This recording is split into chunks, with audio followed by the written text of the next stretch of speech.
Oxente, meu povo, se achegue mais perto dessa fogueira que a história de hoje vai arrepiar até os cabelos da nuca.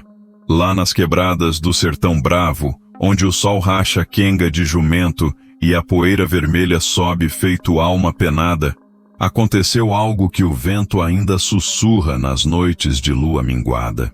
Dizem que quando uma cangaceira de rifle curto resolve mudar o alvo, nem o diabo sabe onde a bala vai parar. E se você gosta dessas histórias de cangaço, de honra e pólvora, já deixe seu like para o YouTube sempre te enviar as melhores. Se inscreva no canal e comente de onde você está me assistindo, que eu quero saber se tem cabra corajoso espalhado por esse Brasil afora. Hoje eu vou contar a saga de mandaram matar o vaqueiro, mas a cangaceira mudou o alvo. E quando ela mudou, meu amigo, o sertão inteiro tremeu. O relógio suíço de bolso batia horas na mesa pesada de jacarandá, e cada tique era como gota de chuva rara pingando no coração do sertão. Ali, no casarão grande que nem igreja de cidade, onde o lustre de cristal importado pendurava suas lágrimas de vidro, o coronel Tertuliano Moreira ajustava o anel de sinete no dedo grosso e falava baixinho, mas com voz que cortava o ar feito lâmina de barbear. "O vaqueiro precisa morrer antes do próximo domingo", disse ele, sem levantar os olhos do copo de cristal, onde a cachaça envelhecida brilhava dourada que nem promessa de santo. Na mesa, um mapa amarelado mostrava as terras que iam da serra até o Rio Seco, tudo marcado com o ferro do coronel, tudo carimbado com sangue de quem teimou em contrariar. Do outro lado da mesa, sentado numa cadeira de espaldar alto, estava o homem de confiança, Zé Catinga, cabra que já tinha visto mais morte que padre em velório. Os olhos dele eram pequenos, fundos, escondidos debaixo de sobrancelhas grossas feitos cerca de mandacaru. Ele riscou um fósforo, acendeu o fumo e soltou a fumaça devagar, pensando nas palavras que o patrão acabara de dizer. "E por que exatamente esse vaqueiro incomoda tanto assim, coronel?" perguntou Zé Catinga, sabendo que pergunta demais às vezes desencava mais que enxada em formigueiro. Mas era homem de confiança, e confiança dá direito a umas curiosidades perigosas. O coronel levantou os olhos, e ali dentro deles havia um frio que nem brisa de cemitério. Pegou uma folha de papel timbrado, daqueles que vinham da capital, e escreveu com letra caprichada, dessas que aprendem em colégio de padre. Dobrou o papel, lacrou com cera vermelha e carimbou com o sinete que trazia a marca da família Moreira. Um touro brabo com chifres em posição de ataque. Esse vaqueiro viu o que não devia ver, Catinga. E homem que vê demais, mais cedo ou mais tarde, fala demais. O coronel se levantou da cadeira, caminhou até a janela de vidro grosso e ficou olhando a noite que já estava caindo feito manta preta no terreiro. Lá fora, os trabalhadores encerravam a lida, e o barulho dos cascos no chão batido misturava com o sino da igrejinha distante, chamando para a reza da noite. Ele sabe sobre o gado que sumiu na última travessia, sabe sobre o acordo que fiz com os homens de Pernambuco, e pior, sabe sobre o que aconteceu com o Antônio das Queimadas. A voz do coronel ficou mais baixa ainda, quase sussurro de confessor. "Se esse cabra resolver abrir a boca na feira, ou pior, se resolver procurar o delegado da capital, minha reputação vira cinza de fogão apagado." Zé Catinga tragou o fumo mais uma vez, sentindo o gosto amargo do tabaco misturar com o gosto amargo da conversa. Conhecia o patrão há mais de 20 anos, desde quando o coronel ainda era menino magro correndo descalço pelo terreiro. Sabia que quando ele falava naquele tom, era porque a coisa era séria que nem procissão de finados. "E como é que o senhor quer que seja feito?" perguntou, já sabendo que a resposta não seria das mais suaves. O coronel voltou à mesa, pegou uma garrafa de vinho importado e encheu 2 copos pequenos, de cristal fino que tilintava feito sino de Natal. Ofereceu um a Zé Catinga e bebeu o seu num gole só, sentindo o líquido doce descer pela garganta, feito bênção ao contrário. "Tem uma mulher lá na Serra do Teixeira, cangaceira. Dizem que nunca erra o alvo e nunca faz pergunta." Ele pausou, mexendo no anel de ouro que pesava no dedo. Mande buscar ela. Diga que é serviço bem pago, dinheiro à vista, e que depois pode sumir de novo nas grotas como sempre fez. A lamparina de querosene tremelicava na mesa, fazendo as sombras dançarem nas paredes caiadas de branco. Do lado de fora, um cachorro começou a uivar, daqueles uivos longos que arrepiam o pelo do pescoço e fazem a gente lembrar que o mundo às vezes é lugar de pouca misericórdia. Zé Catinga terminou o vinho, limpou a boca com as costas da mão e se levantou da cadeira. Sabia que quando o coronel falava em chamar gente de fora, era porque o negócio era sujo demais para sujar as próprias mãos. E sabia também que vaqueiro morto não conta história nenhuma. Tá certo, coronel. Amanhã mesmo eu mando o recado pra Serra. Ele colocou o chapéu na cabeça e se dirigiu à porta, mas antes de sair, virou-se mais uma vez. E se ela perguntar por que o vaqueiro tem que morrer? O coronel sorriu, mas foi sorriso gelado, sem graça nenhuma. Diga que é porque eu mandei. E diga também que quem pergunta demais às vezes vira alvo também. A feira de São Bento amanheceu com o mesmo barulho de sempre. Galo cantando desafinado. Jumentos urando no terreiro da igreja. Mulher gritando o preço da farinha e homem pechinchando o couro curtido que pendurava nos varais feito roupa de defunto. Mas naquela manhã de quinta-feira, quando o sol ainda estava nascendo vermelho atrás da serra, havia algo diferente no ar. Era como se o vento trouxesse um cheiro estranho, meio doce, meio azedo, daqueles que avisam que tempestade vem chegando. Zé Catinga chegou montado num cavalo baio, daqueles acostumados com estrada de pedra e poeira grossa. Desceu devagar, amarrou o animal na sombra do juazeiro velho e caminhou entre as barracas onde o povo vendia de tudo. Panela de barro, faca de cabo de osso, benjoim para espantar quebranto, cachaça em garrafa sem rótulo e rapadura que grudava nos dentes feito pecado na alma. O primeiro lugar onde ele parou foi na barraca do Severino Couro, homem magro feito vara seca, que trabalhava o couro desde criança e conhecia todo mundo na região. Severino estava costurando uma cartucheira, dessas que cangaceiro usava cruzada no peito, quando viu Zé Catinga se aproximando com aquele jeito de quem traz novidade ruim. Severino, preciso que você espalhe uma palavrinha por aí, disse Zé Catinga, baixando a voz e olhando para os lados como quem não quer ser ouvido por orelha errada. O Joaquim Vaqueiro anda muito falante ultimamente. Falante demais para quem devia ficar calado. Severino parou de costurar e olhou firme para os olhos de Zé Catinga. Era homem esperto, daqueles que entendiam conversa no meio da palavra. Sabia que quando alguém do coronel vinha falar sobre fulano estar muito falante, a coisa não terminava bem pro tal fulano. E o que é que eu tenho a ver com a língua do Joaquim? Perguntou Severino, mas já sabia a resposta. Sabia que estava sendo usado para plantar semente de desconfiança, para que quando a coisa acontecesse, o povo já estivesse preparado. Já soubesse que o vaqueiro tinha se metido em enrascada por conta própria. Você não tem nada a ver. Só tô dizendo que homem que vê demais e fala demais às vezes anda em caminho perigoso.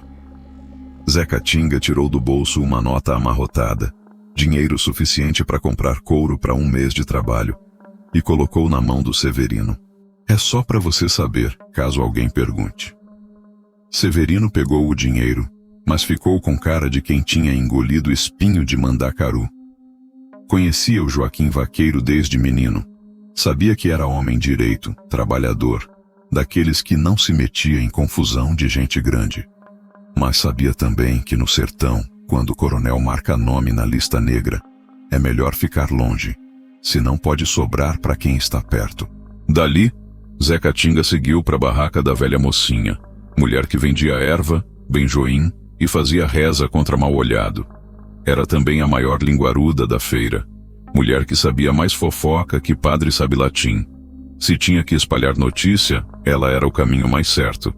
Dona mocinha, a senhora que conhece todo mundo aqui, já reparou como o Joaquim Vaqueiro anda meio estranho ultimamente?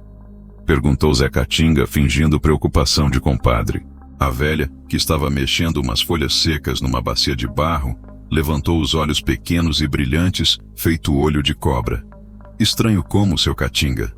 Ah, sei não. Anda fazendo pergunta que não devia, andando em lugar que não era para andar, conversando com gente que não era para conversar. Ele coçou a barba grisalha e suspirou.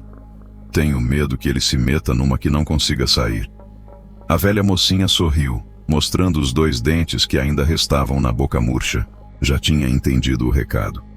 Sabia que antes do sol se pôr, metade da feira já ia estar comentando que o Joaquim Vaqueiro estava se metendo em enrascada. E sabia também que quando a desgraça chegasse, ninguém ia se admirar muito. Na barraca de farinha do compadre Antônio, a história se repetiu. Zé Catinga chegou, puxou conversa sobre o tempo, sobre o gado, sobre a seca que vinha chegando, e no meio da prosa, soltou o nome do vaqueiro como quem não quer nada.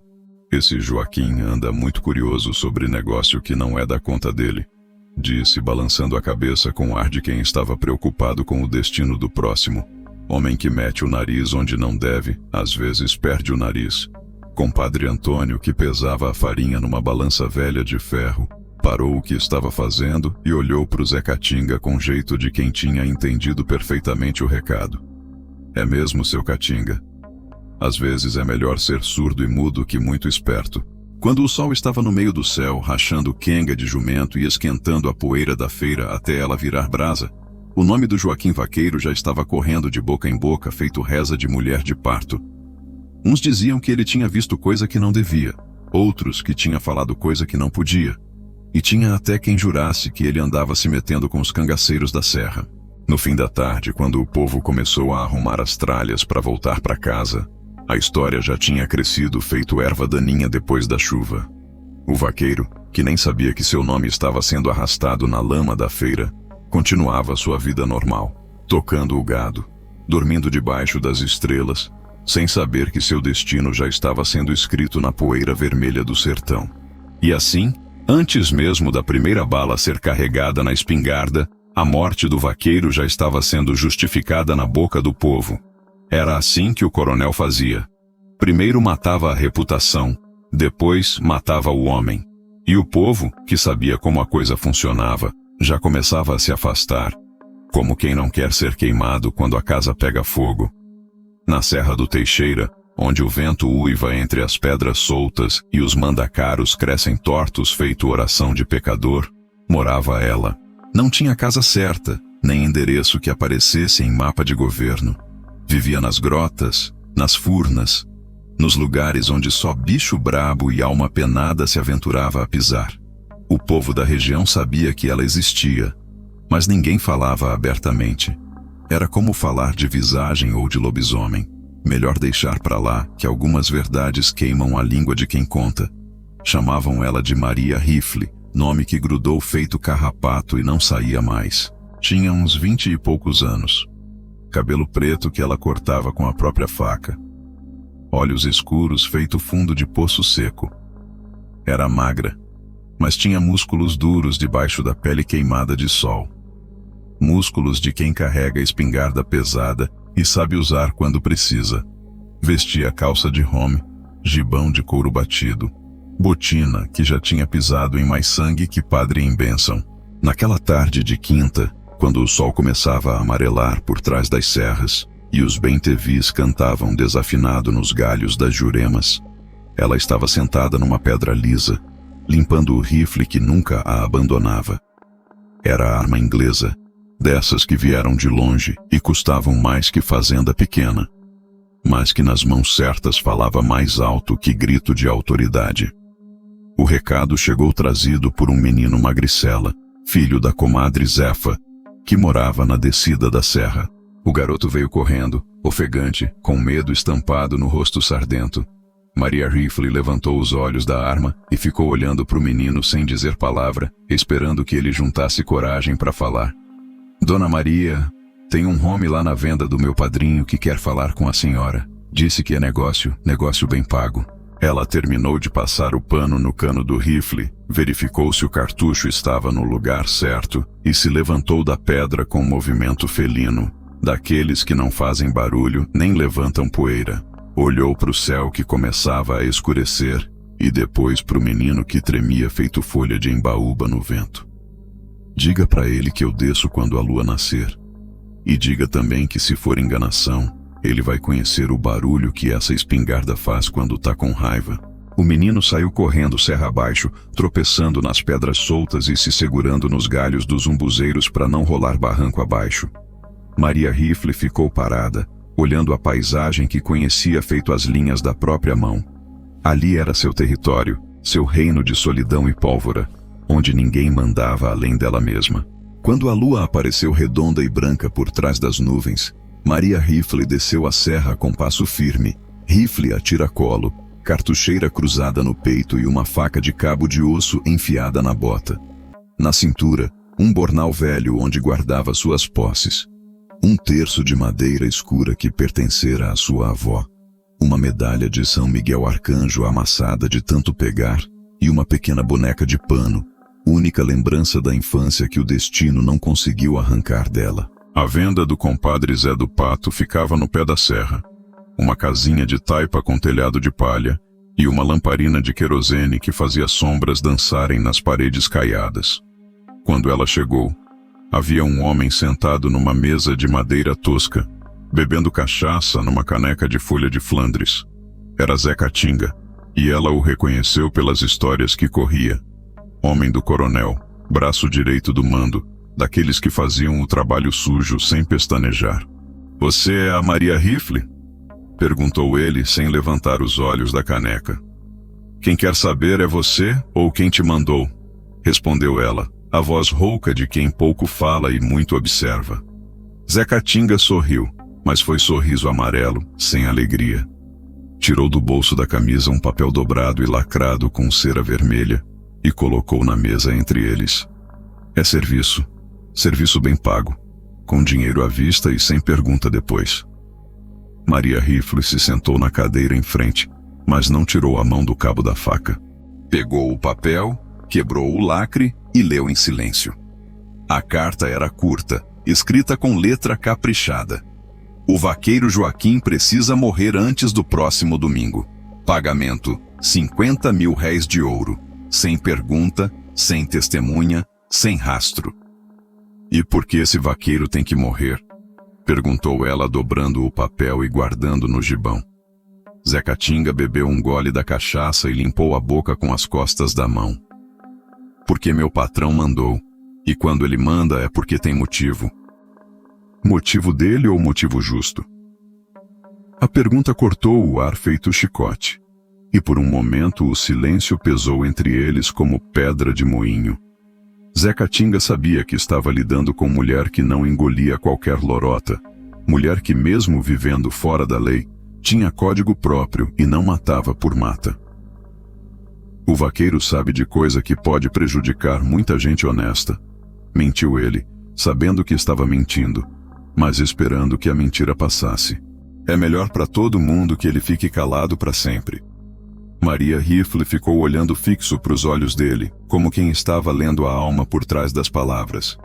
Tinha aprendido desde cedo a sentir o cheiro da mentira, e aquela conversa cheirava mal feito carniça no sol. "Onde é que eu encontro esse vaqueiro?" "Na estrada velha da serra, amanhã de manhã cedo.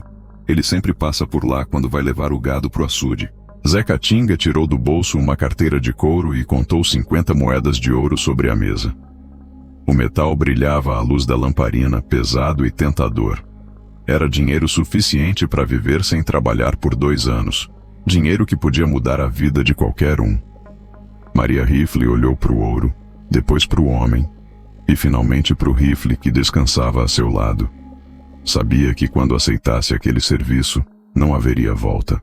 Sabia também que o sertão estava cheio de vaqueiro honesto e de coronel safado, e que às vezes a ordem vinha errada desde o começo. "Tá certo", disse ela, pegando as moedas e guardando no bornal. "Mas se eu descobrir que o vaqueiro é homem direito e que a safadeza tá do outro lado, eu volto. E quando eu voltar, não é para conversar." Ela se levantou da cadeira, ajustou o rifle no ombro e caminhou em direção à porta.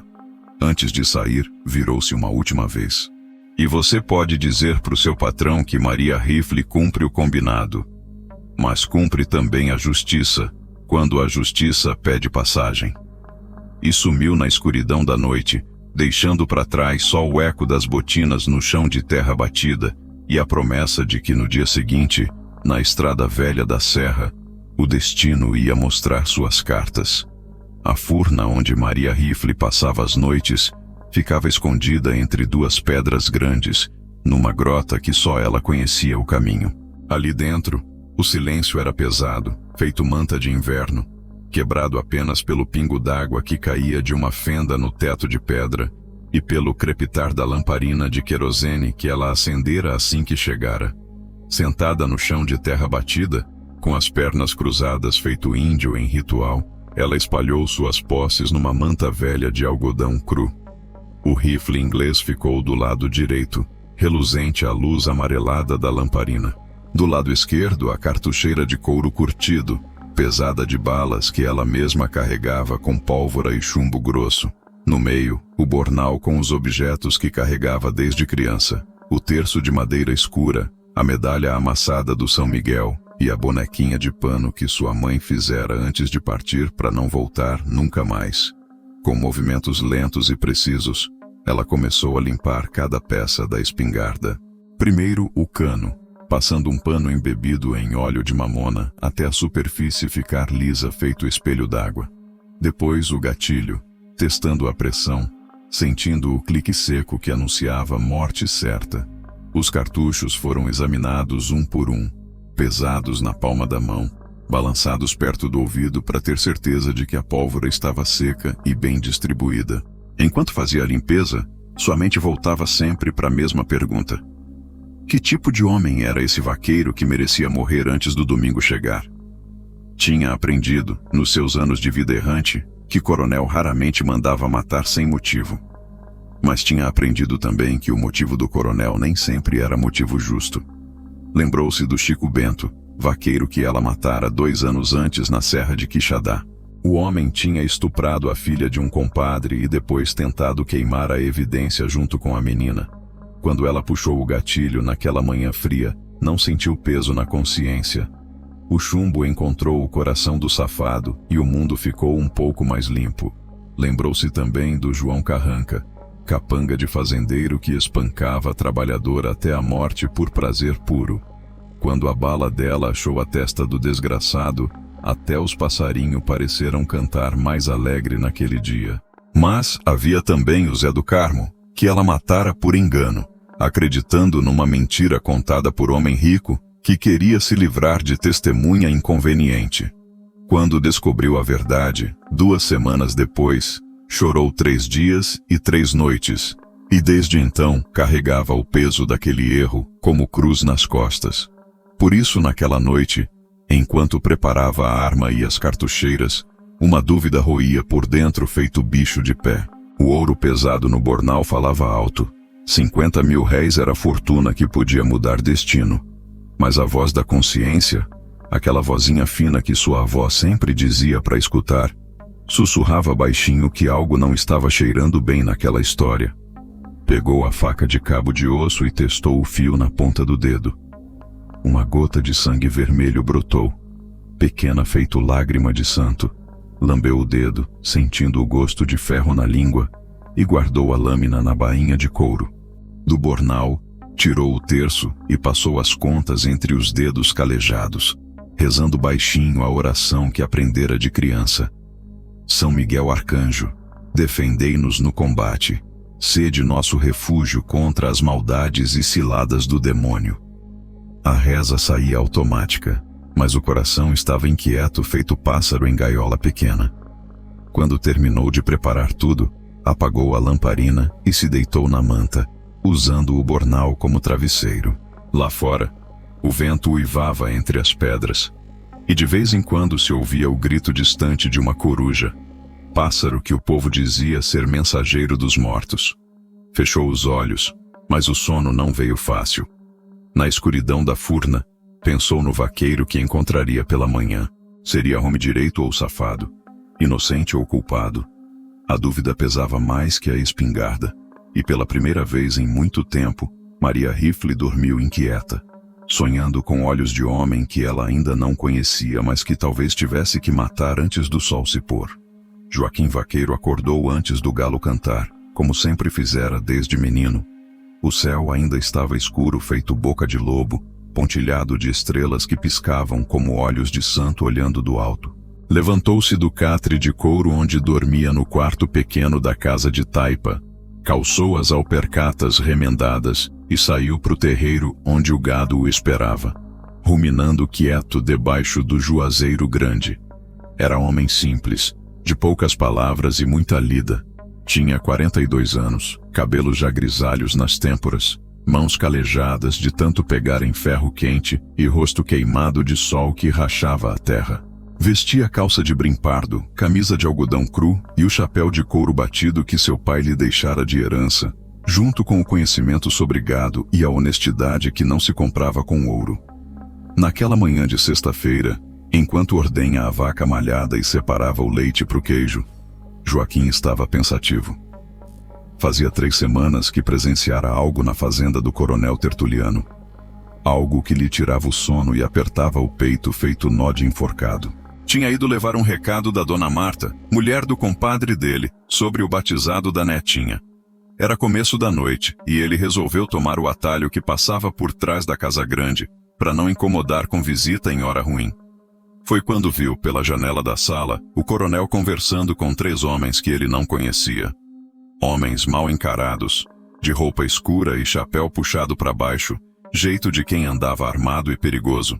Na mesa, entre garrafas de cachaça e copos de cristal, havia sacos de couro cheios de alguma coisa que brilhava. Ouro, muito ouro. E num canto da sala, amarrado numa cadeira, estava o Antônio das Queimadas, vaqueiro que trabalhava na fazenda vizinha e que tinha sumido 2 dias antes sem deixar rastro. Joaquim ficou escondido atrás da janela, o coração batendo descompassado, tentando entender o que estava vendo. O coronel falava baixo, mas o vento da noite trouxe algumas palavras soltas. Terra, documento, sumiço, nunca mais. Um dos homens estranhos riu, um riso seco, sem alegria, e disse algo sobre resolver o problema definitivamente. Foi quando Joaquim viu o pior. O coronel tirou um punhal dourado da gaveta da mesa e, sem pestanejar, cravou no peito do Antônio. O homem nem teve tempo de gritar. Fez só um ruído abafado, como suspiro de vento, e ficou imóvel, a cabeça pendendo para frente feito boneca quebrada. Joaquim recuou devagar, pisando nas pontas dos pés, o corpo todo tremendo feito folha de embaúba no vento. Conseguiu sair da propriedade sem ser visto e passou o resto da noite caminhando sem rumo pela Caatinga, tentando esquecer o que tinha presenciado. Mas algumas imagens grudam na memória feito carrapato e não saem mais.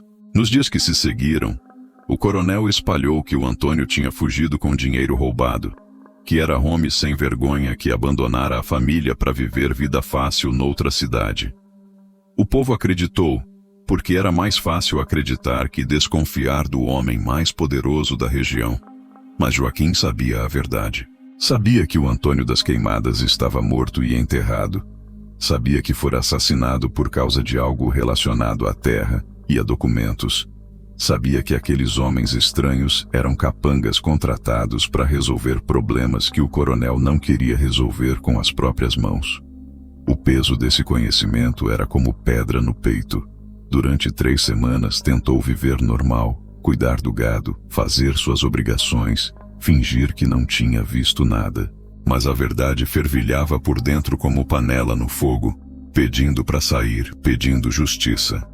Na feira da quinta-feira, quando percebeu que o povo estava falando dele, dizendo que andava muito curioso, muito perguntador, Joaquim entendeu que o perigo tinha chegado perto.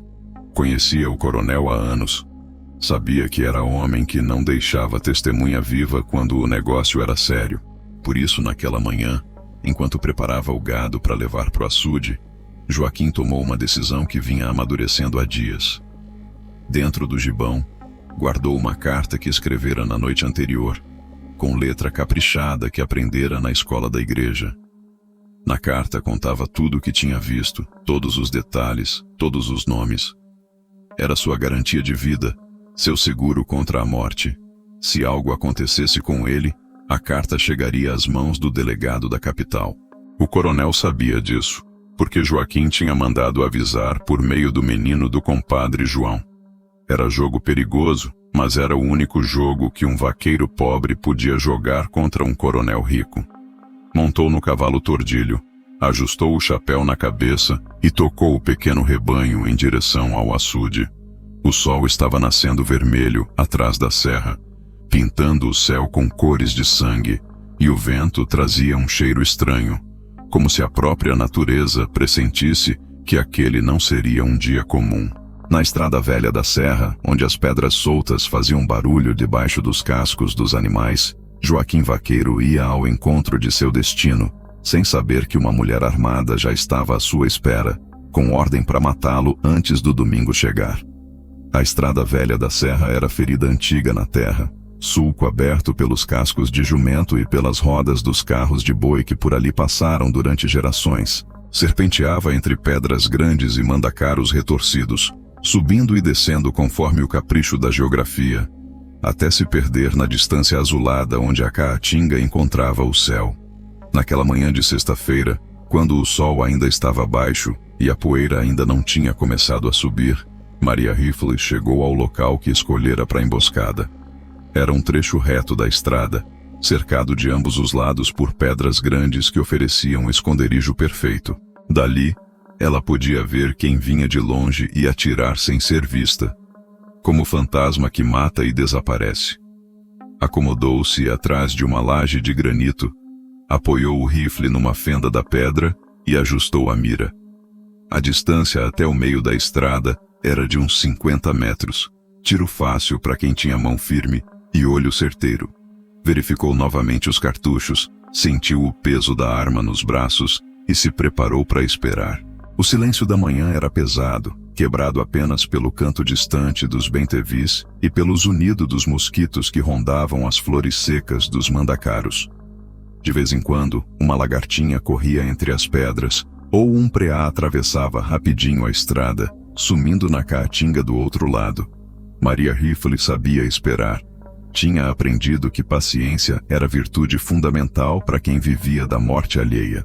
Já ficara horas escondida, imóvel feito pedra, até que o alvo aparecesse no lugar certo, na hora certa. A espera fazia parte do ritual, do preparo mental que antecedia o momento fatal. Mas naquela manhã, a espera trouxe mais que paciência. Trouxe dúvidas que cresciam feito erva daninha na cabeça.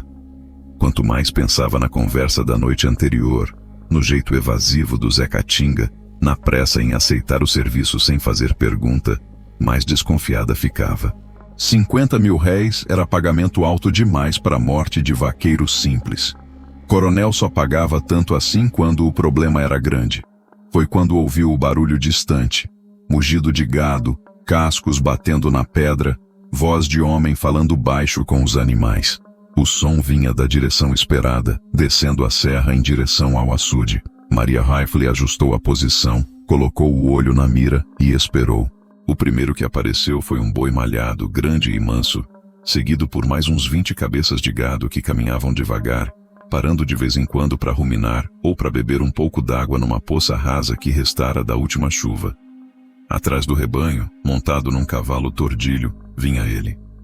Maria Rifle sentiu algo estranho no peito quando viu o vaqueiro pela primeira vez. Era homem simples, do tipo que ela conhecia bem.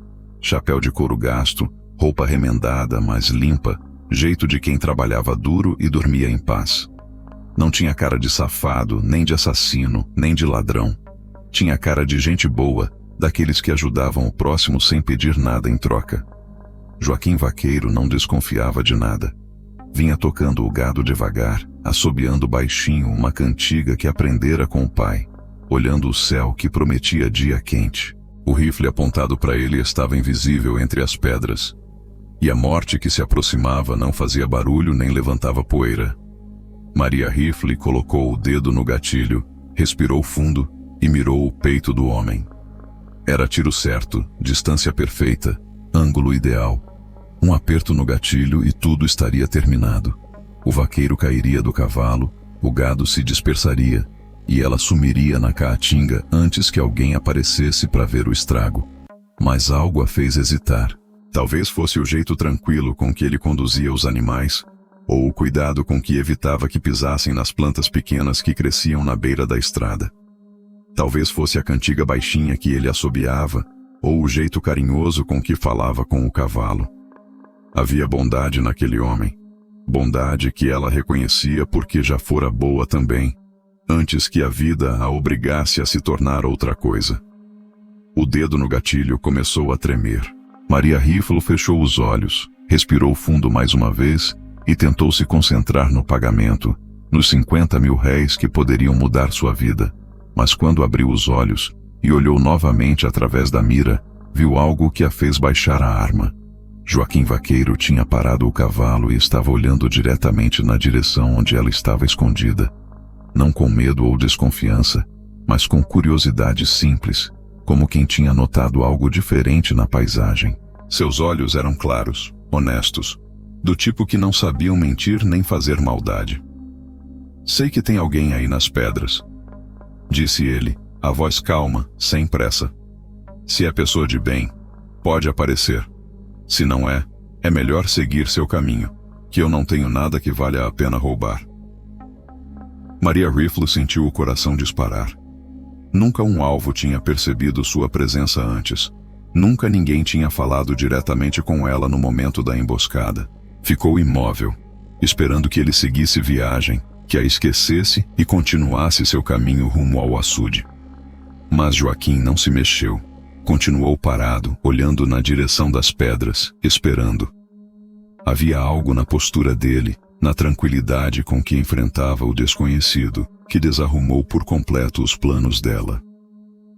"Não tenho medo de morrer", disse ele, depois de um longo silêncio. "Mas se alguém vai me matar, eu gostaria de saber por quê. Todo homem tem direito de saber por que vai morrer." E foi nesse momento que Maria Rifle tomou uma decisão que mudaria o rumo da história. Em vez de apertar o gatilho, levantou-se devagar de trás da pedra, mantendo o rifle apontado para baixo, e se mostrou. O sol da manhã bateu no seu rosto, revelando os olhos escuros e a expressão dura de quem tinha visto demais na vida. "Eu sou Maria Rifle", disse ela, a voz rouca de quem pouco falava. "E vim aqui para te matar, Joaquim Vaqueiro. Mas antes de fazer o serviço, quero que você me conte uma coisa. Que foi que você fez para merecer morrer?" O silêncio que se fez entre eles dois foi pesado feito chumbo derretido, grudento feito melaço de cana, denso feito nuvem de tempestade antes do primeiro trovão. Maria Rifle estava ali, em pé entre as pedras. Rifle apontado para baixo, mas pronto para subir a qualquer momento. Olhos escuros fixos no homem que deveria matar. Joaquim Vaqueiro permanecia montado no cavalo tordilho, imóvel feito estátua de santo, mas com os olhos vivos, alertas, estudando a mulher que acabara de se mostrar. O gado continuava pastando tranquilo, alheio à tensão que cortava o ar feito faca bem afiada. Um bem-te-vi cantou no galho de uma jurema próxima, e o som ecoou na serra como grito de aviso. O sol ia subindo devagar, esquentando as pedras e fazendo a poeira começar a dançar no vento morno da manhã. "Então é a senhora a famosa Maria Rifle", disse Joaquim, a voz calma mas não submissa, como o homem que sabia que estava olhando a morte nos olhos, mas não tinha medo de encará-la. "O povo fala muito da senhora por essas bandas. Dizem que nunca erra o tiro e nunca mata inocente." Ela não respondeu logo. Estava estudando cada detalhe do rosto dele, cada linha, cada expressão. Tinha aprendido, nos seus anos de vida errante, a ler as pessoas pelos olhos. Olhos de mentiroso tinham um jeito evasivo, de fugir do olhar direto. Olhos de covarde tremiam, mesmo quando a boca tentava falar grosso. Olhos de safado tinham um brilho sujo, como água parada em poço raso. Mas os olhos do Joaquim Vaqueiro não tinham nada disso. Eram olhos claros, do tipo que olhavam de frente sem pestanejar, que não escondiam nada porque nada tinham a esconder. Eram olhos de homem que dormia em paz consigo mesmo, que trabalhava honesto e tratava bem os animais e as pessoas. "E o que é que dizem sobre você, Joaquim Vaqueiro?" perguntou ela finalmente, a voz ainda dura, mas já sem a frieza de assassina profissional. Que tipo de homem você é para merecer uma bala com seu nome? Ele desceu devagar do cavalo, movimentos lentos para não parecer ameaça, e ficou de pé na estrada de chão batido.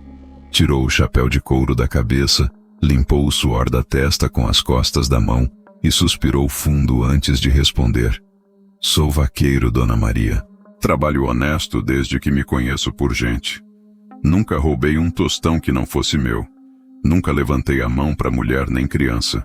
Nunca matei homem nem bicho por maldade. Ele pausou, olhando para o céu que ia clarando. Mas 3 semanas atrás, eu vi uma coisa que não devia ter visto. E parece que isso me condenou à morte.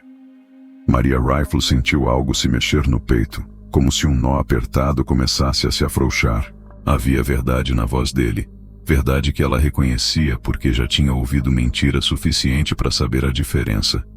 E havia também tristeza, tristeza de homem que descobrira que o mundo era mais sujo do que imaginava. Que foi que você viu? Perguntou ela, baixando um pouco mais o rifle, sem perceber que estava fazendo. Joaquim olhou para as mãos calejadas, depois para o gado que pastava tranquilo, depois de volta para ela. Quando falou foi com voz baixa, como quem conta segredo que pode custar a vida. Vi o coronel Tertuliano matar o Antônio das Queimadas a sangue frio. Vi ele cravar um punhal no peito do coitado que estava amarrado numa cadeira, sem chance de defesa. E vi também ouro, muito ouro, sendo dividido entre o coronel e 3 homens que eu nunca tinha visto por essas bandas. O rifle de Maria Rifle baixou mais um pouco. A história estava começando a fazer sentido, as peças do quebra-cabeças se encaixando como pedras numa parede bem feita. Coronel que matava por terra, que escondia crime com ouro e mandava matar testemunha inconveniente. E por que é que você não saiu correndo daqui quando descobriu que sabiam que você tinha visto? Perguntou ela genuinamente curiosa. Joaquim sorriu, mas foi sorriso triste, sem alegria. Porque fugir não ia resolver nada, Dona Maria. Coronel Rico tem braço comprido, alcança longe. E por quê? Ele hesitou como quem estava pensando se devia contar ou não. Porque eu escrevi uma carta contando tudo o que vi. Se algo me acontecer, a carta vai parar na mão do delegado da capital. Agora foi a vez de Maria Rifle sorrir, e foi sorriso de admiração. Estava diante de homem corajoso, que tinha jogado as cartas certas numa partida perigosa. Vaqueiro pobre que conseguira empatar com coronel rico usando a única arma que tinha. A verdade. Esperto você, vaqueiro. Muito esperto. Ela balançou a cabeça pensativa. Mas me diga uma coisa. Se você tem essa carta como seguro, por que é que eu estou aqui com ordem para te matar? A pergunta ficou no ar feito fumaça de queimada, pesada e persistente.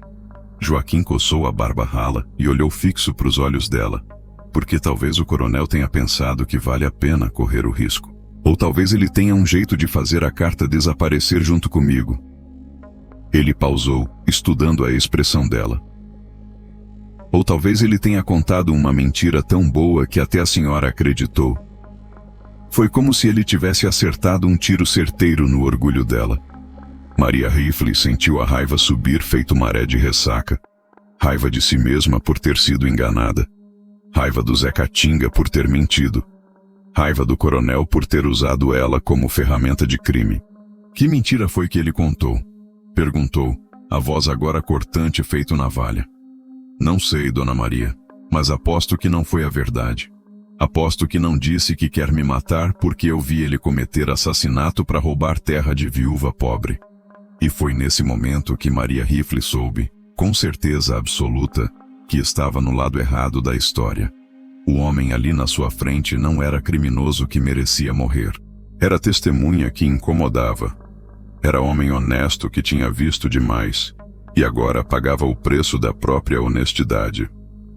O sol já estava mais alto, esquentando as pedras da serra e fazendo os mandacarus brilharem como vidro verde no meio da caatinga.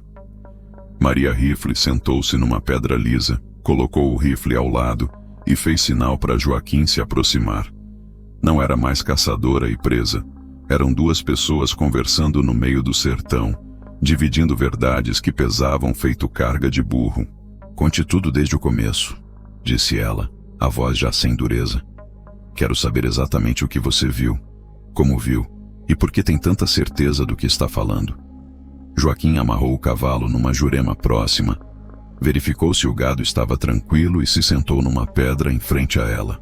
Tirou do bolso uma moringa pequena, bebeu um gole d'água e ofereceu para Maria Rifle, que aceitou. Era gesto simples, mas no sertão oferece água a quem tem sede é sinal de confiança.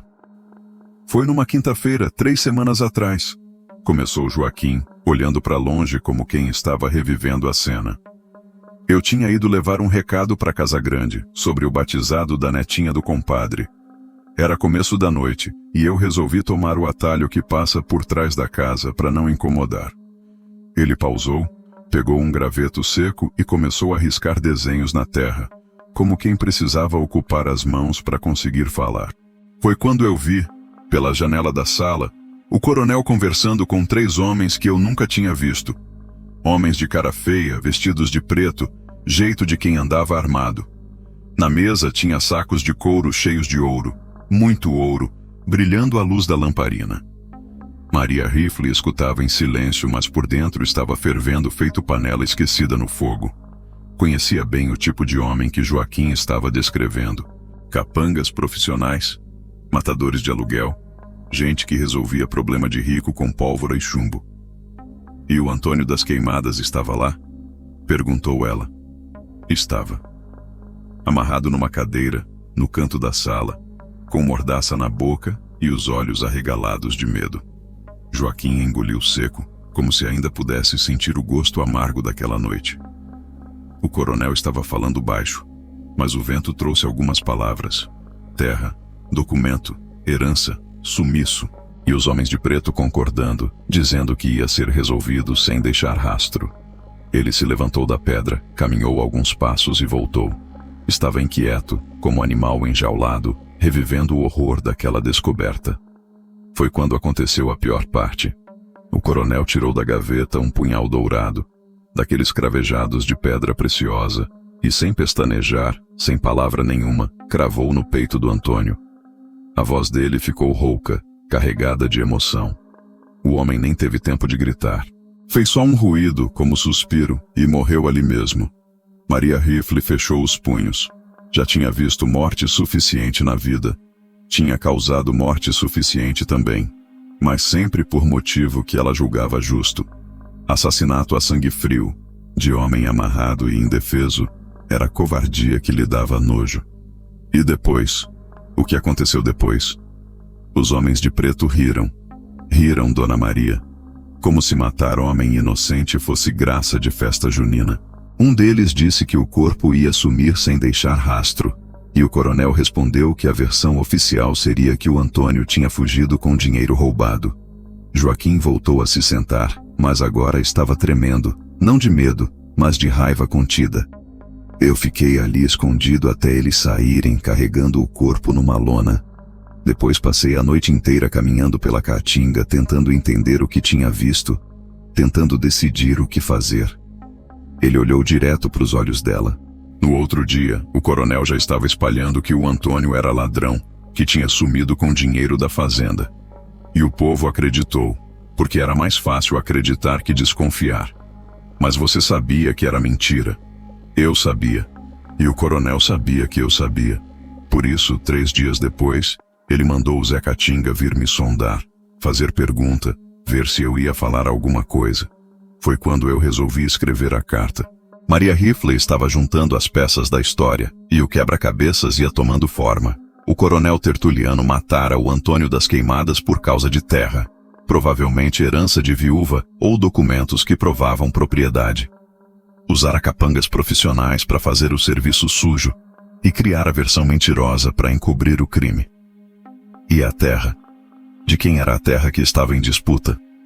Da dona Sebastiana, viúva velha que morava no sítio pequeno na divisa com a fazenda do coronel. Ela morreu mês passado, e o único parente era o Antônio, que era sobrinho dela. A terra não valia muito, mas tinha uma aguada boa e ficava bem no meio do caminho pro açude grande. Agora tudo fazia sentido. Coronel ganancioso que queria a terra da viúva pobre, sobrinho honesto que não vendia os direitos, assassinato para resolver o problema e testemunha inconveniente que precisava ser eliminada. E você tem prova de tudo isso? Joaquim sorriu pela primeira vez desde o começo da conversa, mas foi sorriso amargo. Tenho a carta, escrita com todos os detalhes, todos os nomes, toda a história. E tenho também isso aqui. Ele tirou do bolso da camisa um objeto pequeno, embrulhado num pedaço de pano. Desembrulhou com cuidado e mostrou. Era um botão dourado, fino, do tipo que se usava em roupa importada. Caiu do gibão de um dos homens de preto quando eles estavam saindo com o corpo. Catei do chão e guardei, sem saber bem porquê. Agora sei que foi providência divina. Maria Rifle pegou o botão, examinou com cuidado. Era peça fina, trabalhada, com brasão gravado. Não era botão de gente comum.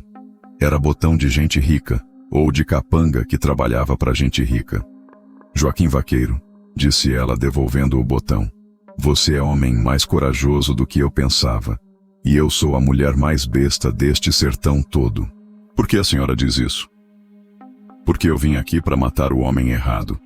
Vim matar a testemunha em vez de matar o assassino. Vim fazer o trabalho sujo do coronel em troca de ouro manchado de sangue. E foi nesse momento que Maria Rifle tomou a decisão que mudaria o rumo de tudo. Olhou para o rifle que estava ao seu lado, depois para os olhos honestos do vaqueiro, e soube que não conseguiria apertar aquele gatilho, nem que o diabo em pessoa mandasse. O momento da verdade chegou feito tempestade no sertão. De repente, pesado, inevitável, Maria Rifle pegou o rifle, levantou-se da pedra e ficou de pé diante de Joaquim Vaqueiro. O sol estava alto agora, batendo forte nas costas dela e fazendo sua sombra se esticar comprida no chão de terra batida. Joaquim não se mexeu. Continuou sentado na pedra, olhando para ela com aquela tranquilidade de homem que tinha feito as pazes consigo mesmo e com o destino. Não pediu clemência, não tentou fugir, não ofereceu dinheiro ou promessa. Apenas esperou, porque sabia que quando a morte chega, não adianta correr nem chorar. Levanta, disse ela, a voz voltando a ficar dura, profissional. Fica de pé e de costas para mim. Ele obedeceu sem pressa, sem desespero. Levantou-se devagar, tirou o chapéu da cabeça e se virou, ficando de costas para ela. O gado continuava pastando tranquilo, e um bem-te-vi cantou no galho de uma jurema, alheio ao drama que se desenrolava ali na estrada velha. Maria Rifle engatilhou o rifle, apoiou a coronha no ombro e mirou as costas do vaqueiro. Era tiro fácil, distância perfeita, alvo parado. Um aperto no gatilho e estaria tudo terminado. 50 mil réis de ouro, trabalho cumprido, vida que continua. Mas o dedo no gatilho começou a tremer. Não de nervosismo, não de medo. Tremeu de raiva. Raiva de ter sido enganada, usada como ferramenta de crime, manipulada por coronel safado que achava que podia comprar consciência alheia com ouro sujo. Joaquim, disse ela, ainda mirando, você tem certeza absoluta de tudo que me contou? Não tem dúvida nenhuma sobre o que viu naquela noite? Tenho certeza, Dona Maria. Juro pela alma da minha mãe que Deus a tenha em bom lugar. Vi o coronel matar o Antônio das Queimadas a sangue frio por causa da terra da Dona Sebastiana. O dedo dela apertou o gatilho e parou. Parou no meio do movimento como se uma força maior tivesse segurado sua mão. Respirou fundo, mirou de novo, tentou apertar e não conseguiu. Vire-se para mim, disse ela, baixando o rifle. Joaquim se virou e nos olhos dele havia surpresa, mas não alívio. Era como se ele não esperasse misericórdia, como se tivesse aceitado que ia morrer e agora não soubesse bem o que fazer com a vida que lhe estava sendo devolvida. A bala tem nome errado, disse Maria Rifle, e pela primeira vez na conversa sua voz saiu embargada, carregada de emoção que ela tentava esconder. Essa bala não é para você, Joaquim Vaqueiro. É para o homem que te mandou matar. Ela se sentou pesadamente na pedra, colocou o rifle no chão e levou as mãos ao rosto. Por um momento pareceu mulher cansada, derrotada pelo peso das próprias ações. Tinha matado tantos homens na vida, tinha carregado tantas mortes nas costas, que uma a mais ou a menos não deveria fazer diferença. mas fazia. Porque dessa vez ela quase tinha matado o homem inocente. Dona Maria, a senhora não vai me matar? Não vou. Ela levantou o rosto, e nos olhos escuros havia determinação nova, fúria que procurava alvo certo. Mas vou matar quem merece morrer. Vou matar quem matou o Antônio das Queimadas e quem tentou me usar para matar você. Joaquim se aproximou devagar, ainda sem acreditar completamente que estava vivo. E o que é que eu faço agora? Continuo tocando o gado como se nada tivesse acontecido? Você vai fazer exatamente isso. Vai tocar seu gado pro açude, vai viver sua vida normal e vai guardar essa carta muito bem guardada. Ela se levantou, pegou o rifle e ajustou a cartucheira no peito. Porque quando eu terminar o que tenho que fazer, você não vai precisar mais dela. A senhora vai matar o coronel? Maria Rifle sorriu, mas foi sorriso gelado, sem misericórdia. Vou fazer justiça, Joaquim. Justiça que a lei não faz porque a lei tem medo de coronel rico. Mas eu não tenho medo de ninguém. Ela caminhou em direção às pedras onde tinha se escondido, onde deixara suas outras posses. Joaquim a acompanhou com os olhos, ainda meio atordoado com a reviravolta da situação. Dona Maria, chamou ele, quando ela já estava indo embora. Por que a senhora mudou de ideia? Ela parou, virou-se para olhá-lo uma última vez. Porque aprendi que existe diferença entre matar e assassinar, Joaquim. Eu mato quem merece morrer. O coronel assassina quem atrapalha seus negócios. Pausou, olhando para o céu azul, onde um urubu voava em círculos preguiçosos. E porque os seus olhos me lembraram de uma época em que eu ainda era gente boa, e desapareceu entre as pedras da serra, deixando para trás um vaqueiro vivo, um gado tranquilo, e a promessa de que a justiça, às vezes, tem cara de mulher e mão firme no gatilho. Na estrada velha, o silêncio voltou a reinar. Mas agora era silêncio diferente. Não era mais silêncio de morte que se aproximava. Era silêncio de justiça que ia caçar seu alvo verdadeiro. Na grota funda onde Maria Rifle costumava se esconder, entre pedras que pareciam dentes de gigante e juremas retorcidas feito oração de pecador, ela se acocorou para pensar. O rifle descansava ao lado. As cartucheiras pesavam no peito, e no bornal os 50 mil réis tilintavam como sino de igreja chamando para missa de defunto. Mas agora o ouro tinha gosto de fel na boca dela. Era dinheiro sujo, pago para crime que ela quase cometera. Moeda trocada por mentira que quase a transformou em assassina de inocente.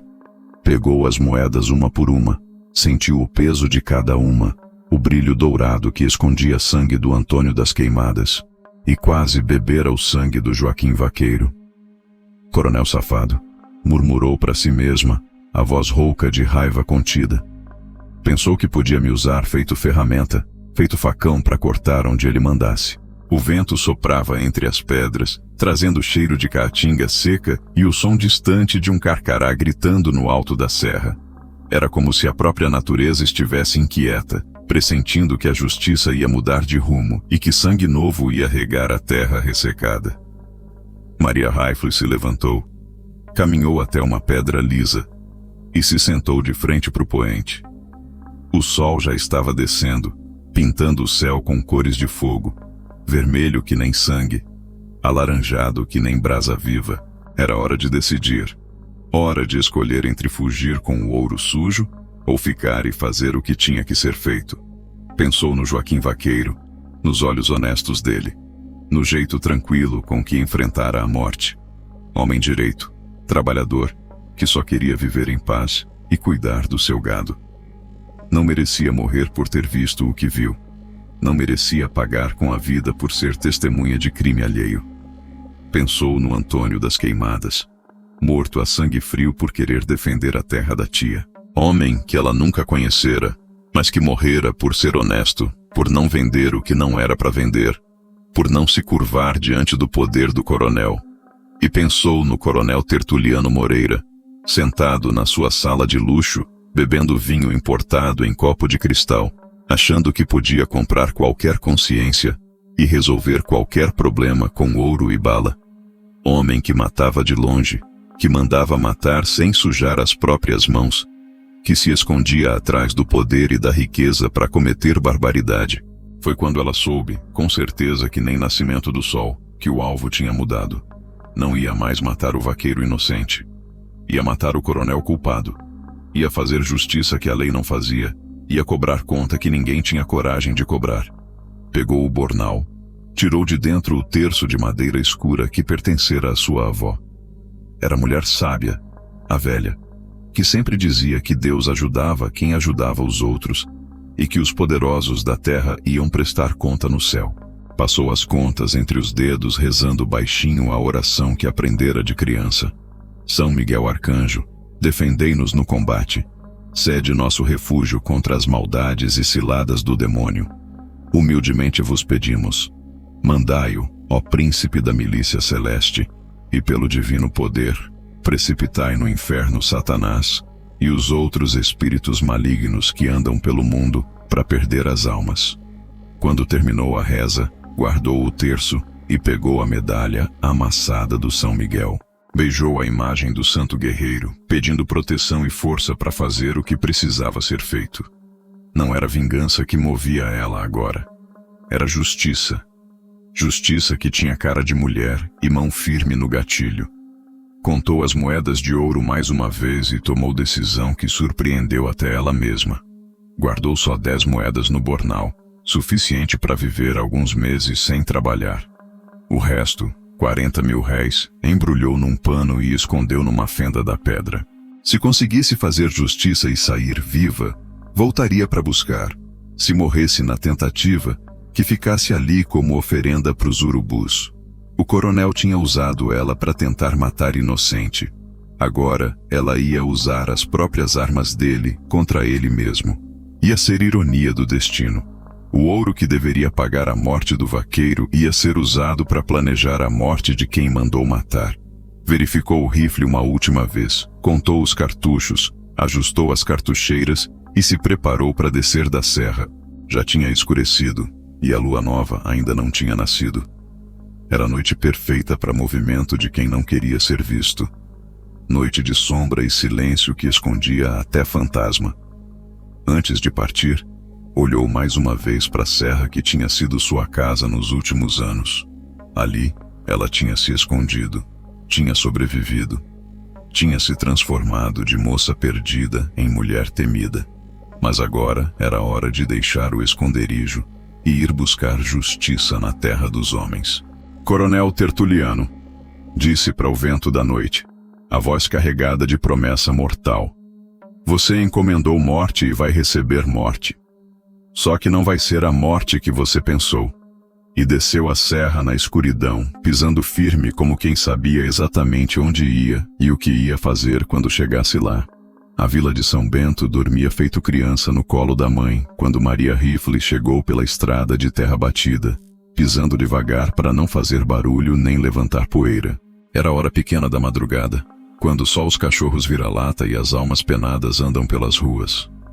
Quando o mundo parece ter parado para descansar das desgraças do dia. Ela conhecia cada beco, cada casa, cada esconderijo da vila. Tinha crescido ali, brincado naquelas ruas de criança, antes que a vida virasse de cabeça para baixo e a obrigasse a virar bicho do mato. Agora voltava diferente, voltava armada, voltava com morte no coração e justiça na mira. As casas pequenas de taipa dormitavam no escuro, só uma ou outra com lamparina acesa na janela. A igreja ficava no meio da praça, silenciosa feito túmulo, com o sino que só tocava para nascimento, casamento e morte. Em breve, pensou Maria Rifle, o sino ia tocar de novo. E não seria para nascimento nem casamento. Primeiro lugar que visitou foi a venda do compadre Zé do Pato, onde tinha encontrado o Zé Catinga na noite anterior. A vendinha estava fechada, mas ela conhecia o caminho para a porta dos fundos, onde o velho guardava as mercadorias que não podia mostrar para todo mundo. Cachaça sem selo, fumo de rolo e outras coisas que a lei não aprovava, mas que o povo precisava. Bateu na porta com cuidado, 3 pancadas baixas. Parou, mais 2 pancadas. Era sinal que aprendera de criança. código que significava amigo que precisa de ajuda. Demorou um pouco, mas finalmente ouviu passos arrastados e a voz sonolenta do velho. Quem é que anda por aí nessa hora de Deus? É Maria Rifle, seu Zé. Preciso conversar. A porta se abriu devagar e apareceu o rosto enrugado do velho, cabelos brancos desalinhados e olhos pequenos ainda turvos de sono. Quando reconheceu ela, a expressão mudou de sonolenta para assustada. Menina, que é que você está fazendo aqui? Pensei que tinha ido embora depois daquele negócio ontem à noite. Já vim terminar o que comecei, seu Zé. Mas preciso de umas informações primeiro. Ele olhou para a rua, verificou se não havia mais ninguém por perto e fez sinal para ela entrar. A venda cheirava a fumo, cachaça e couro curtido. Na penumbra, Maria Rifle podia ver os sacos de farinha, as panelas de barro e os rolos de tecido que penduravam do teto, feito fantasmas adormecidos. O que é que você quer saber, menina? Quero saber sobre o Coronel Tertuliano, onde ele dorme, quantos homens tem na guarda, que horas costuma se deitar, se tem cachorro bravo, se as portas são trancadas com chave ou só com tramela. O compadre Zé do Pato sentou pesadamente numa cadeira de palha e olhou para ela com expressão preocupada. Era homem que vivia de vender para todo mundo, que não podia se dar ao luxo de fazer inimigo, especialmente inimigo poderoso como o coronel. Menina, você não vai fazer o que eu tô pensando que você vai fazer? Vou sim, seu Zé. Vou fazer exatamente o que o senhor tá pensando. Só que antes preciso saber como fazer direito. Ele suspirou fundo, coçou a barba rala e balançou a cabeça feito quem estava vendo desgraça se aproximando e não podia fazer nada para impedir. O coronel dorme no quarto grande do segundo andar, do lado esquerdo da casa. Tem sempre 2 homens de guarda, um na porta da frente, outro dando volta na casa. Os cachorros são 3, mas ficam presos de noite, no quintal dos fundos. Ele pausou, como se estivesse pensando se devia continuar. As portas são trancadas com chave, mas tem uma janela pequena da cozinha que às vezes fica aberta, para ventilar. Maria Rifle gravou cada palavra na memória. Estava montando o plano na cabeça, calculando distâncias, imaginando movimentos, planejando entrada e saída. E o Zé Catinga, onde ele costuma ficar de noite? Dorme numa casinha nos fundos da propriedade, perto do estábulo. Mas nas noites de folga, às vezes vem pra vila, fica bebendo até tarde na casa da Maria do Pé de Pau. Ela sorriu. A sorte estava do lado dela. Se o Zé Catinga não estivesse em casa, seria um problema a menos para resolver.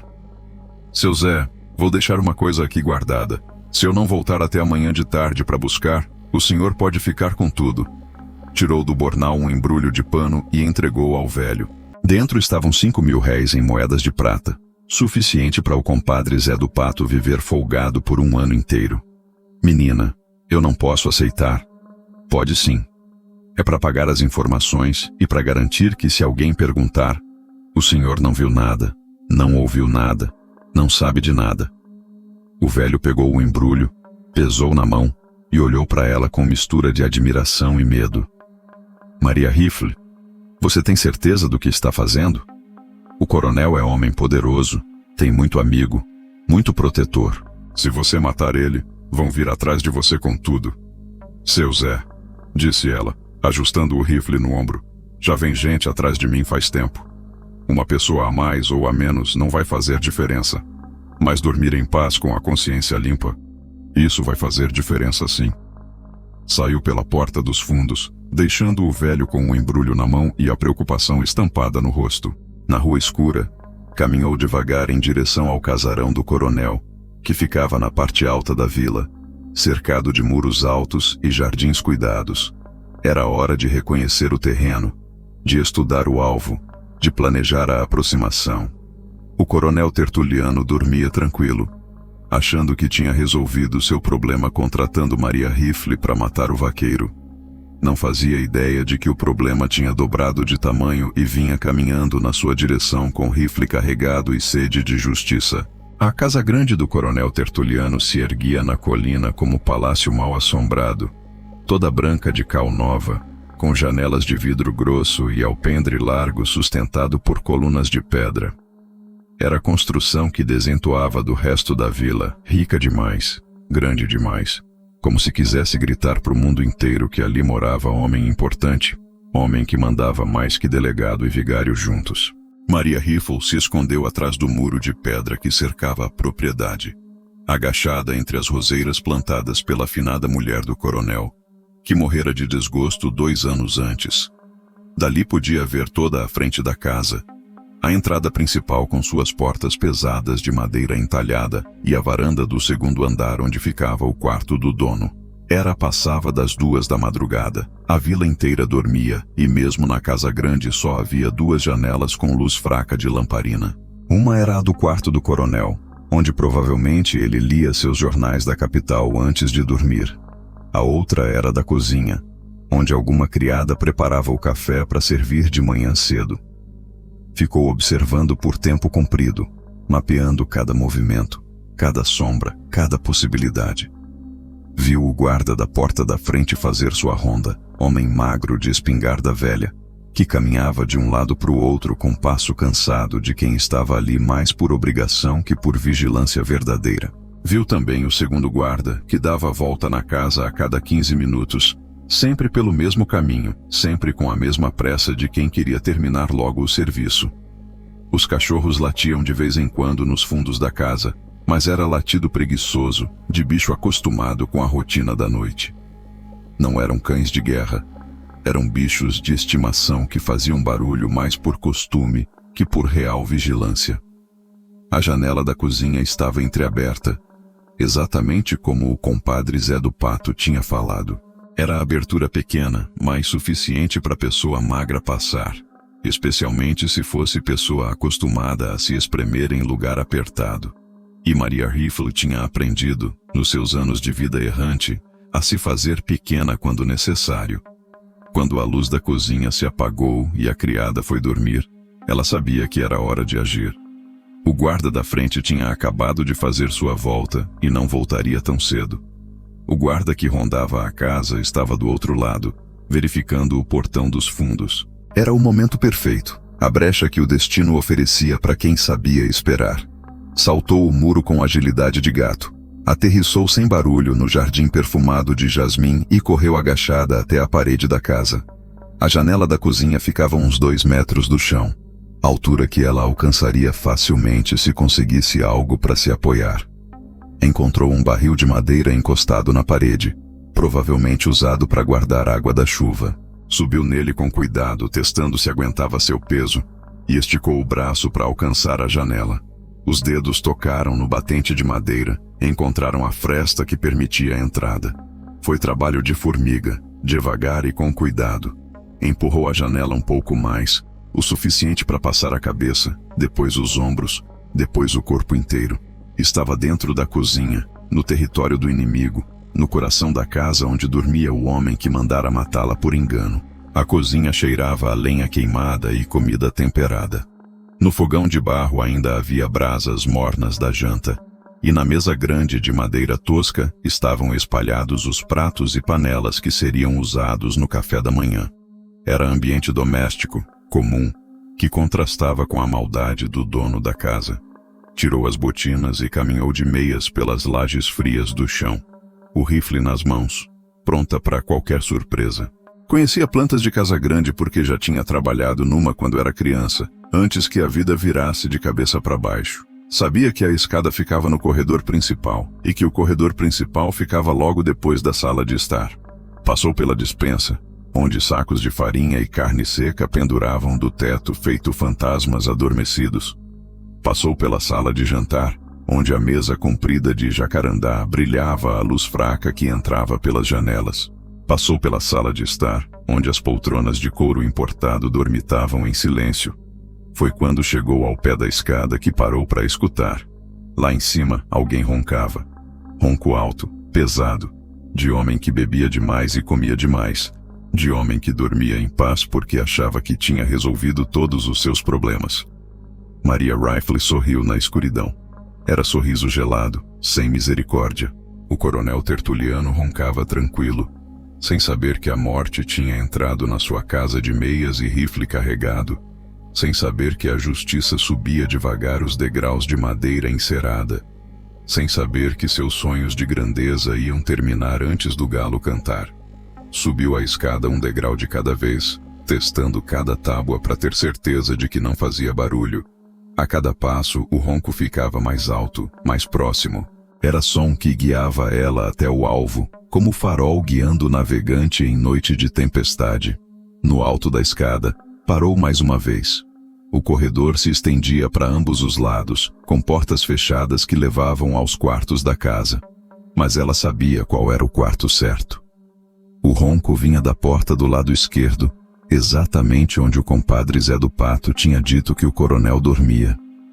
Colocou a mão na maçaneta de bronze polido, girou devagar, sentiu a porta ceder. Não estava trancada. Homem poderoso que achava que não tinha inimigo, dormia com porta aberta, confiante na sua segurança e na sua impunidade. Empurrou a porta só o suficiente para passar, entrou no quarto e fechou atrás de si. Ali, na cama grande de madeira nobre, dormia o coronel Tertuliano Moreira, roncando alto como porco no chiqueiro, alheio ao fato de que a morte tinha chegado para cobrar a conta que ele achava que nunca chegaria. O quarto do coronel Tertuliano cheirava a perfume caro e soberba. Móveis de madeira nobre brilhavam à luz fraca que entrava pela janela. E no chão havia tapete importado que custara mais que a casa inteira de uma família de trabalhador. Na cômoda, relógios de ouro e prata marcavam horas diferentes, como se o tempo do coronel fosse diferente do tempo do resto do mundo. Maria Rifle ficou parada no meio do quarto, rifle nas mãos, olhando para o homem que dormia na cama grande. O coronel estava de costas, barriga para cima, boca aberta, roncando alto que nem porco no chiqueiro.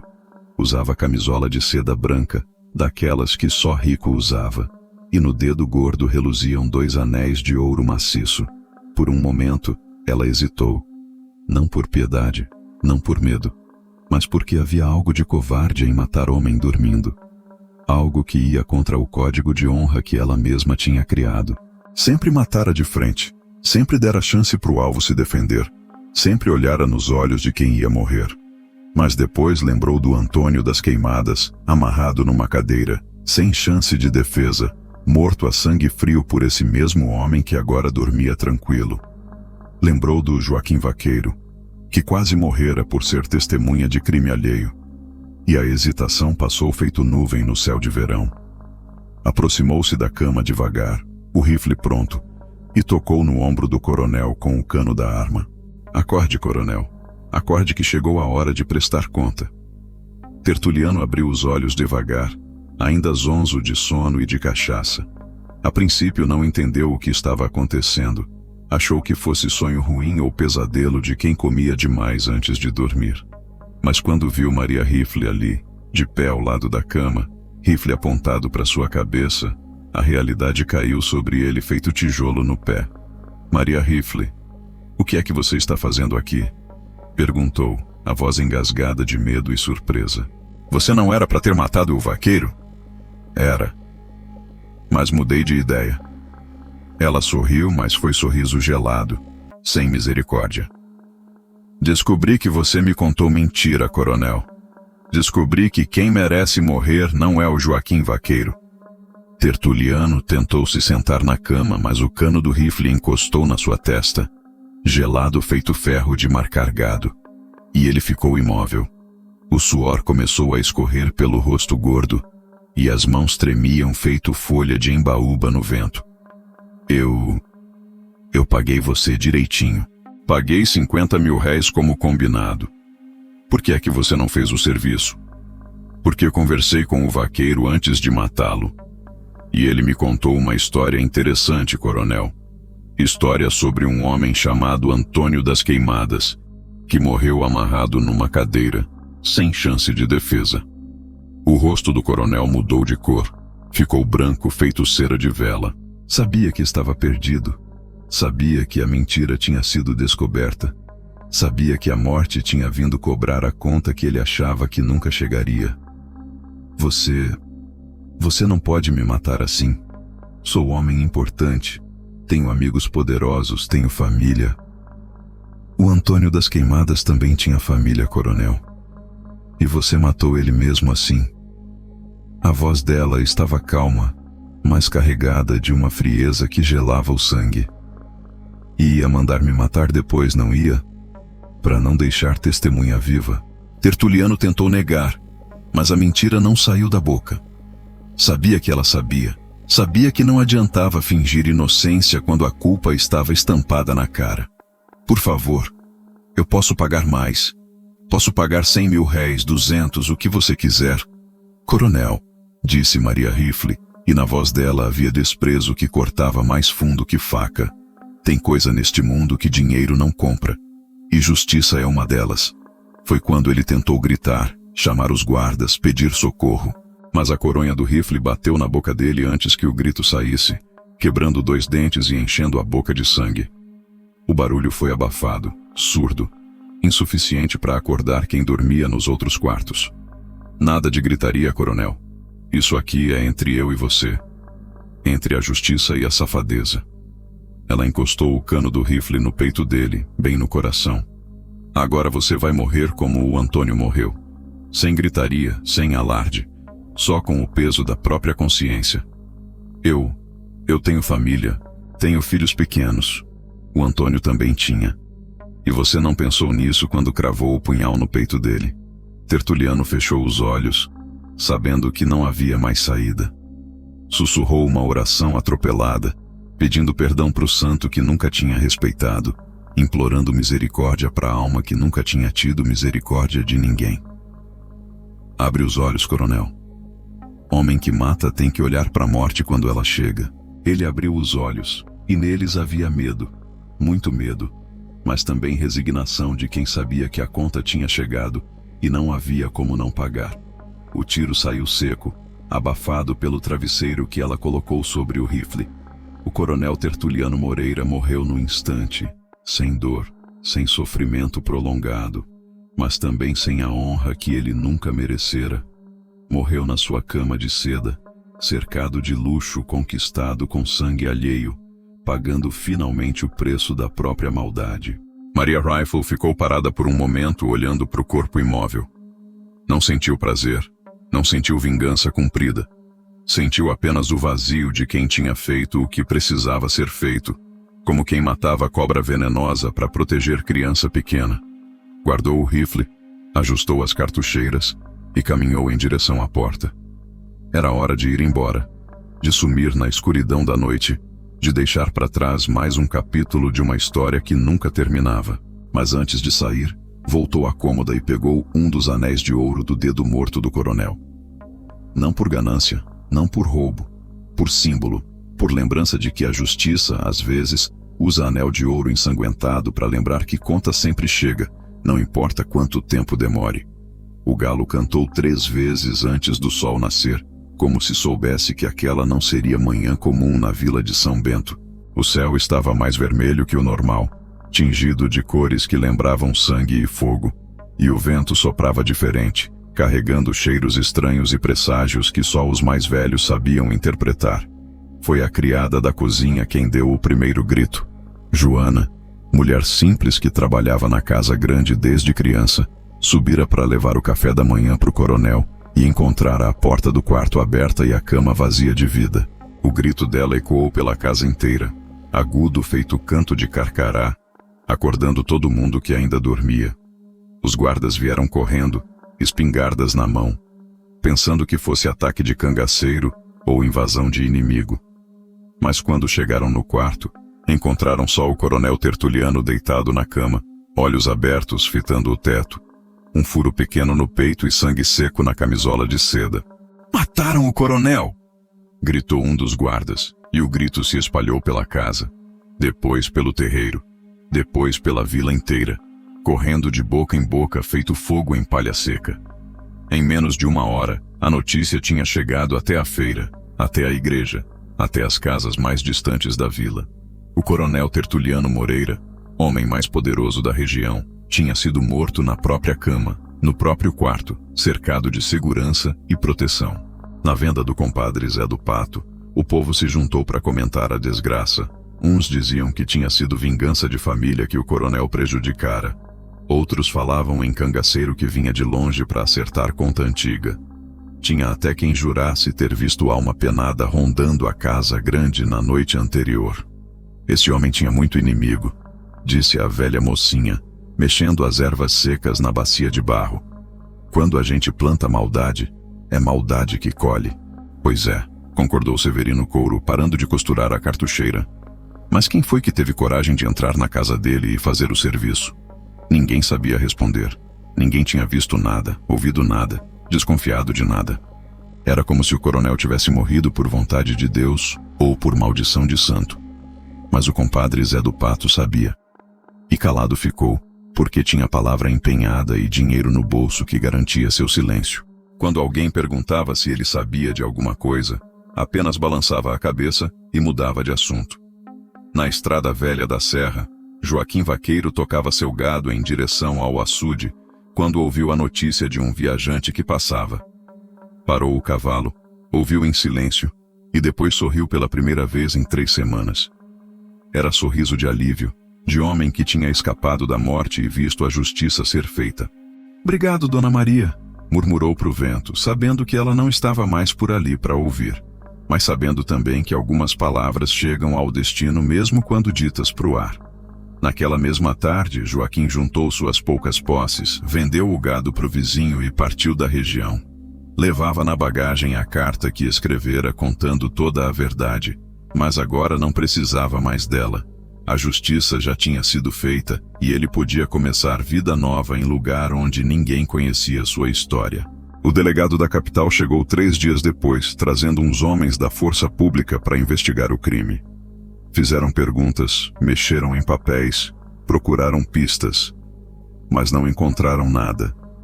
Era como se o assassino tivesse virado fumaça e desaparecido no ar. Na casa grande, encontraram coisas interessantes: documentos falsos, contratos fraudulentos, papéis que provavam que o coronel tinha roubado terra de meia dúzia de famílias pobres. Encontraram também ouro escondido, moedas que não tinham origem explicada, riqueza que cheirava a crime. "Esse homem não era santo não", comentou o delegado com os subordinados. "Pelo que tô vendo aqui, ele tinha motivo de sobra para ser morto." A investigação durou 1 semana e não chegou a lugar nenhum. O delegado voltou para a capital, levando os papéis do coronel e deixando o crime sem solução. Era mistério que ia entrar para a história da região, assombração que o povo ia contar para os netos. Maria Riffle já estava longe. Tinha sumido na madrugada seguinte ao crime, desaparecido nas grotas da serra como fantasma que cumpre missão e volta para o lugar de onde veio. Levava consigo o anel de ouro do coronel, única lembrança de mais uma justiça feita, mais um score acertado. O Zé Catinga também sumiu. Quando soube que o patrão tinha morrido, juntou suas coisas e partiu sem deixar endereço. Sabia que havia gente procurando ele, gente que tinha conta a acertar, e não quis esperar para ver quem chegaria primeiro. E assim, a vila de São Bento amanheceu diferente. Sem coronel para mandar, sem medo de represália, sem o peso da tirania que pesava sobre todo mundo. Era como se uma nuvem pesada tivesse sido tirada de cima da vila, deixando o sol brilhar mais claro e o vento soprar mais limpo. Passaram-se 5 anos desde aquela noite de justiça na vila de São Bento. 5 anos que correram feito rio depois da chuva, lavando sangue, apagando rastros, transformando história real em lenda contada nas rodas de conversa e nas feiras de gado. O coronel Tertuliano virou nome que se falava baixinho, quando se falava. A casa grande foi vendida para pagar as dívidas e os roubos que foram descobertos depois da morte. No lugar do casarão, hoje havia casa simples onde morava a família honesta. Gente que plantava seu próprio sustento e não tirava nada de ninguém. A terra que pertencera ao Antônio das Queimadas voltou para os herdeiros legítimos. A viúva velha que o coronel queria despossuir morreu em paz, sabendo que a propriedade ficaria na família. Era justiça tardia, mas era justiça. Do Joaquim Vaqueiro, nunca mais se soube. Diziam que tinha se mudado para outro estado, que tinha casado, que tocava gado em terra distante, onde ninguém conhecia sua história. Era melhor assim. Algumas pessoas merecem ser esquecidas pelo perigo e lembradas pela bondade. Maria Rifle virou lenda. O povo contava que ainda vivia nas serras, que aparecia quando alguém precisava de justiça e a lei não chegava. Uns juravam ter visto ela na feira de Canindé, outros na romaria de Juazeiro. Tinha até quem dissesse que ela virava fantasma nas noites de lua nova, procurando o coronel safado para acertar conta pendente. A verdade é que ninguém sabia onde ela estava nem o que fazia. Tinha sumido feito fumaça, deixando para trás apenas a memória de uma noite quando a justiça teve cara de mulher e mão firme no gatilho. Na venda do compadre Zé do Pato, agora próspera e bem sortida com o dinheiro que Maria Rifle deixara, o povo ainda se juntava para as conversas de fim de tarde. E sempre, alguém puxava a história daquela noite misteriosa quando o coronel amanheceu morto na própria cama. Eu digo logo para vocês, falava o compadre Zé do Pato, servindo cachaça em copo de vidro grosso. Tem coisa neste mundo que a gente nunca vai entender completamente. Mas uma coisa eu sei, naquela noite a justiça passou por aqui. E quando a justiça verdadeira passa, meu povo, ela não erra o alvo. E quem foi que fez, seu Zé? Perguntava sempre algum curioso novo, alguém que não conhecia a história toda. O velho sorria, bebia um gole da cachaça e olhava para longe, como quem estava vendo coisas que os outros não conseguiam ver. Ah, meu filho, tem mistério que é melhor ficar mistério mesmo. Mas eu digo logo, foi gente que conhecia a diferença entre matar e fazer justiça. Foi gente que não teve medo de peitar o poder quando o poder estava errado. E a história continuava sendo contada, de pai para filho, de avô para neto, misturando verdade com lenda, realidade com fantasia, até que ficava difícil saber onde terminava uma e começava a outra. Numa tarde de dezembro, 5 anos depois da morte do coronel, um vaqueiro velho chegou na venda do compadre Zé do Pato. Era homem que vinha de longe, pele queimada de muito sol, olhos claros e tranquilos. Pediu cachaça, bebeu devagar e ficou escutando as histórias que o povo contava. Quando chegou a vez da história do coronel morto e da justiça misteriosa, o vaqueiro sorriu e disse, baixinho: eu conheci essa mulher uma vez, Maria Rifle, mulher de palavra, mulher de coragem. Se ela fez o que dizem que fez, pode ter certeza de que era porque precisava ser feito.